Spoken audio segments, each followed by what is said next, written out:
Everybody. Hello, everybody. Eu estou aqui para falar com você um pouquinho sobre esse feriado que a gente está vivendo agora, a Páscoa. É interessante a gente ver como é que se chama Páscoa em inglês, porque isso tem muito a ver com a cultura. Como a gente sabe, aprender uma língua nova é trazer cultura ampliada para a nossa vida.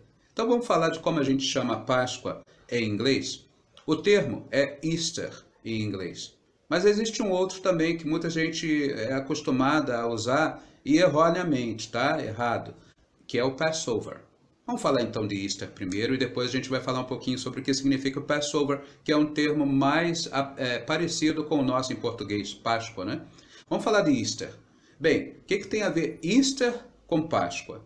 Bom, Easter é a palavra para Páscoa em inglês. Mas de onde que veio essa palavra? Bem, lá no primeiro século, quando os romanos dominavam o mundo e depois começaram alguns séculos depois, né, do primeiro século, do tempo de Jesus lá, começaram a querer fundir num sincretismo religioso, né, fazer com que os povos que antes estavam sob domínio romano também aceitassem o cristianismo, então adotaram muitos daqueles procedimentos e tradições dos deuses mitológicos romanos para dentro do cristianismo. E uma deusa muito famosa naquele tempo era Ostara. Ostara era a deusa do renascimento, daquela que da morte produzia novamente a vida. Era uma festa de primavera que eles tinham muito contato, que gostavam muito naquele tempo. Então, no sincretismo religioso, ela passou a representar o renascimento, a ressurreição de Jesus. De Ostara para Easter é apenas um desenvolvimento correto da língua, porque a língua está viva, né? E conforme as pessoas vão falando, as palavras vão se desenvolvendo. Então, Ostara é o início. Ostara é a origem da palavra Easter, que quer dizer Páscoa hoje em dia.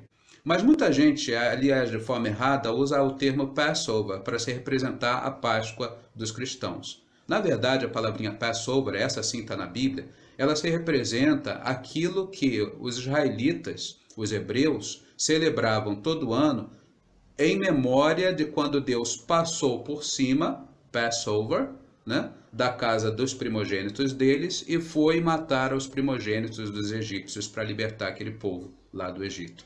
Então, Passover representa passar por cima e representa bem a Páscoa dos israelitas, mas não deve ser esta palavra usada para a Páscoa cristã, que se chama Easter, devido a esse sincretismo religioso já de alguns séculos.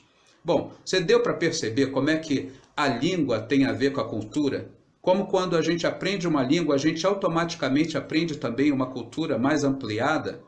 Eu convido você a aprender mais em englishtnt.com. Forte abraço, bom feriado.